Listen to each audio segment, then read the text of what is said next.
Durant l'ère Meiji, le Japon moderne voit le jour. Et avec lui sonne la fin de l'époque des samouraïs. Mais un homme s'y refuse. Le gardien du temple, Saigo Takamori, va se lancer dans une rébellion désespérée contre le changement. Découvrons ensemble l'histoire du dernier samouraï. On y va.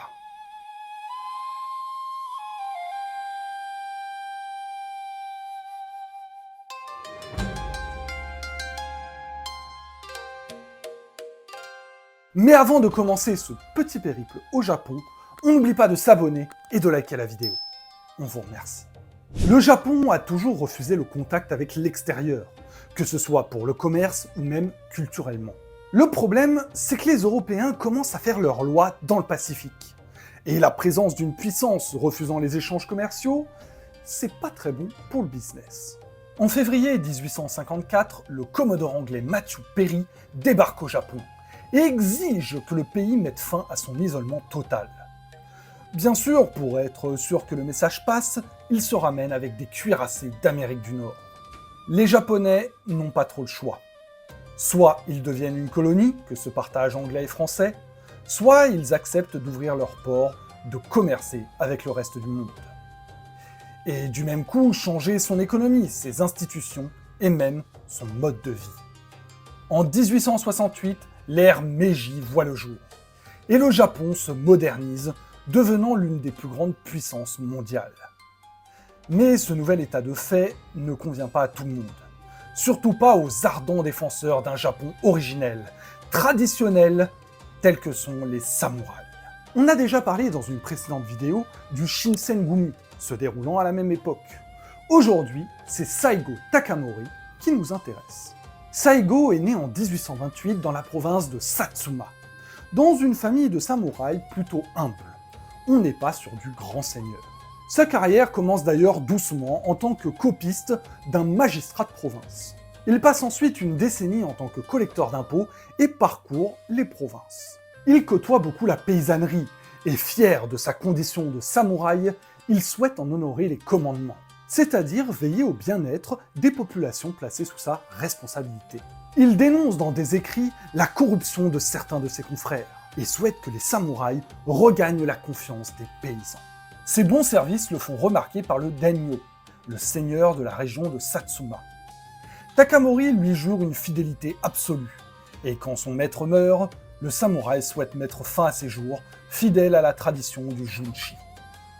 Cette coutume voulait qu'au décès du seigneur, un de ses proches le suive dans la mort.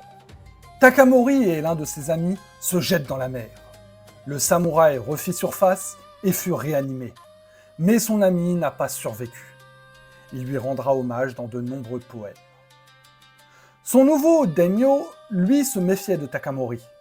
Trop intègre, incorruptible, et qui exerçait déjà une grande influence sur ses hommes. Le type de profil qui ne se laisse pas faire. On parle d'un gars qui mesurait 1,80 m, gigantesque pour le Japon de l'époque, qui possédait un cou épais, des épaules carrées et la corpulence d'un sumotori. Notre homme avait également de nombreux accès de colère et une forte dose de misanthropie. Il sera d'ailleurs exilé à 2 reprises, des séjours durant lesquels le samouraï apprendra la calligraphie, la poésie chinoise et le sumo. Il en profite pour mener une vie de paysan et éprouver directement la condition de tant de ses concitoyens. En 1864, il peut revenir à Satsuma, et pendant 4 ans, il va jouer un rôle important dans la mise en place de l'ère Meiji. Il prend la tête des troupes de la région, et avec son seigneur Shimazu Isamitsu, ils vont s'allier à la seigneurie de Shoshu, pour renverser le pouvoir détenu par le clan Tokugawa, qui contrôlait le pays depuis 250 ans.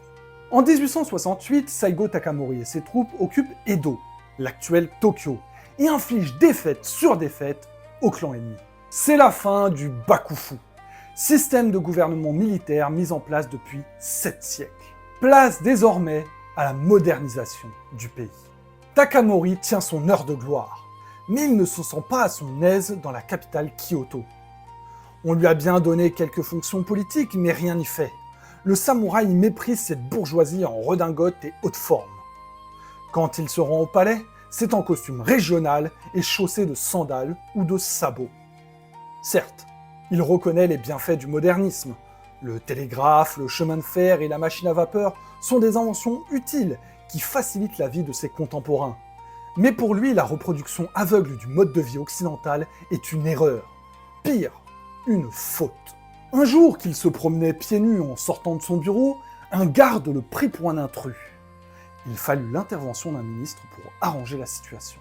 Saigo quitte la capitale et retourne chez lui, à Satsuma. Sa principale source de colère, ce sont les nouvelles mesures du gouvernement. Les temps changent et c'en est fini de l'ancien système des han, les fiefs. En 1871, l'État devient propriétaire des terres et les daimyos, les grands seigneurs, ne sont pas mécontents. Ils reçoivent en compensation une rémunération à vie. Leurs dettes sont soldées par l'État et ils peuvent se reconvertir en officiers ou en gouverneurs. Mais pour la petite noblesse, pour les samouraïs, c'est très compliqué. Ils perdent le contact direct avec le seigneur. Ils perdent également la rémunération qu'ils recevaient de ces derniers. C'est la fin de leur mode de vie, et une bonne partie d'entre eux vont sombrer dans la pauvreté. D'autant que d'autres lois humiliantes vont voir le jour, comme celle leur interdisant de porter le chignon shonmage, ou le port de leur épée en public, symbole de leur appartenance à la caste des samouraïs. Pour tous ceux qui s'étaient battus pour l'avènement du nouveau pouvoir, c'était une humiliation inacceptable. Saigo Takamori s'était rendu compte du caractère inéluctable de la modernisation du pays. Mais il ne pouvait accepter qu'on manque de respect aux traditions et aux samouraïs. Son premier plan était de se porter volontaire pour une mission en Corée. Il aurait provoqué un conflit, se serait fait assassiner, la guerre aurait éclaté et les samouraïs pourraient retrouver leur prestige. Saigo décide finalement de démissionner et de créer sa propre école de samouraï. Et vu la renommée du maître, tous les jeunes talents du coin s'y inscrivent. Mais au gouvernement, ils connaissent l'hostilité du bonhomme pour le nouveau régime et craignent que son école ne soit en réalité une formation de rebelles, un moyen de se créer une armée et de renverser le pouvoir. En 1877, les autorités décidèrent de confisquer les armes de l'arsenal de Satsuma et dans le même temps envoyèrent un homme assassiner Takamori, ou plutôt tenter de l'assassiner. L'agent du gouvernement fut capturé, torturé et avoua toute la machination. Ni une ni deux, Saigo Takamori et ses hommes prirent les armes et se soulevèrent contre le nouveau gouvernement. Le maître n'y va pas par quatre chemins et choisit d'attaquer Tokyo directement. C'est un échec et ses troupes doivent se retrancher sur la colline de Shiroyama à Kagoshima. Ils sont assiégés et comprennent que la partie est perdue. Mais elle n'est pas finie. Takamori fait passer une note à ses soldats, leur indiquant que le moment était venu de mourir comme des braves. Il met son kimono jaune et s'élance de la colline en fonçant sur ses adversaires. Saigo se défend comme il peut, mais il est touché par une balle. Sentant son dernier souffle arriver, il demande à ses compagnons l'honneur d'être décapité. Il s'assoit lentement, se tourne vers le palais impérial, prend son poignard et l'enfonce dans son abdomen, avant qu'un de ses hommes ne lui coupe la tête. Certains idéalisent cette révolution en faisant une sorte de croisade des traditions contre la modernité. Et c'est tout. De nombreuses œuvres représentent l'armée de Satsuma, de Saigo Takamori, avec des sabres, affrontant les canons et les fusils du gouvernement allié des Français et des Anglais. Ce n'est pas tout à fait vrai, puisque les rebelles possédaient tout de même 2 canons, 30 mortiers et des milliers de fusils.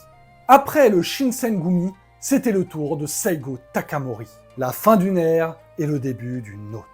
Si l'histoire du Japon vous intéresse autant que nous, dites-le en commentaire. On en fera d'autres, c'est pas les sujets qui manquent. D'ailleurs, vous pouvez aller voir notre playlist dédiée au Japon. Il doit y avoir 4-5 vidéos sur différents sujets, sur différentes époques. Dans tous les cas, si cette vidéo vous a plu, vous pouvez liker, vous abonner, nous rejoindre sur nos réseaux Instagram et TikTok. Nous, on se retrouve bientôt pour une nouvelle histoire. Et à la prochaine!